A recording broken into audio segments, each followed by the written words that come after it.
London with no warning. 1 minute, the city was calm. The next, chaos erupted on every screen. At 6:31 p.m, command monitors lit up with impossible numbers. 82,000 people rushing toward Parliament Square in just 11 minutes. Fires were exploding across Westminster. Police units were collapsing. Roads were gridlocked in seconds. And then the alert no one ever thought they'd see: priority black system overrun. What followed was not confusion, it was confirmation. Confirmation that London, the capital of a nation built on order and restraint, had slipped out of its own grasp. By 6:35 p.m, drone feeds stitched together one unavoidable truth: the city had lost operational control of its political core. And at 6:39 p.m, a message escaped from Scotland Yard, a sentence no British official had ever uttered in a live crisis. Westminster is no longer under operational control. We have entered blackout conditions. It was the moment the government admitted the capital was no longer governable. Not for hours, but for minutes. Crowds didn't gather, they detonated. Police formations didn't break, they disappeared into the density. This was not a breach, it was an overload. London wasn't attacked from the outside, it buckled under the weight of its own internal pressure. But to understand why tonight unfolded with such ferocity, you have to step far from Westminster and into the living rooms, kitchens, and quiet frustrations that have been simmering across the country for years. For a long time, the breaking point wasn't on the streets. It was in doctors' offices closing their doors by lunchtime because they'd run out of appointments. It was in children waiting months for routine dental care. Parents sleeping in emergency rooms with relatives who should have seen a specialist weeks earlier.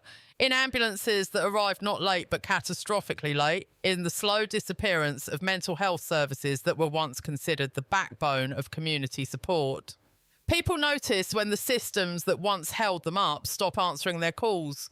They notice when they're forced to choose between food or heating, when wages flatten, while rent climbs the staircase alone, when they're told to be patient by politicians who will never sit for 6 hours in an A&E hallway. These aren't abstract complaints, they are lived realities that grind down trust grain by grain until nothing is left.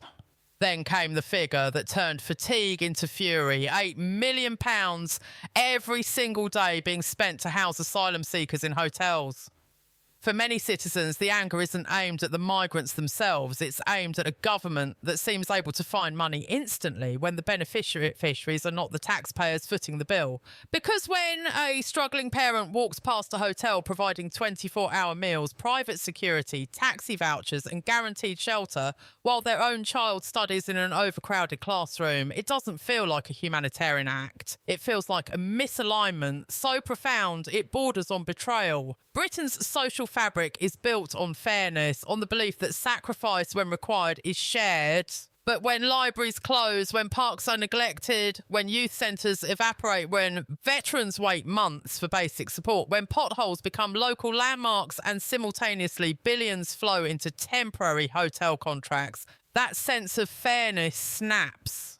Not because people resent helping others, but because they no longer see help extended to them.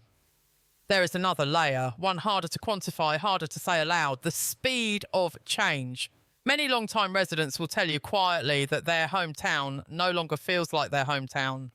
They speak of shops changed overnight, languages replacing the familiar, routines rewritten, not in a way that sparks hatred, but in a way that erodes continuity, the sense that a place evolves with you rather than without you. When identity becomes unmoored, political stability becomes delicate.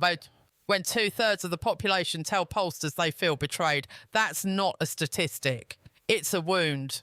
Tonight was not born from rage alone. It was the result of a decade of accumulating pressure, never addressed, never acknowledged, never eased. A nation cannot hold its breath indefinitely.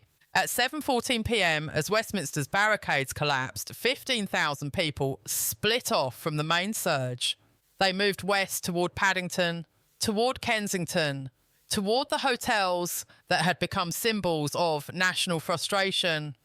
The movement wasn't chaotic, it was intentional. It was, in a way, the most organised disorganisation imaginable. Thousands of people unconnected by leadership but perfectly aligned by sentiment, converging on locations they viewed as emblematic of political neglect. The government responded with 8,000 officers, the largest deployment since the 2011 riots. It wasn't enough. It wasn't close.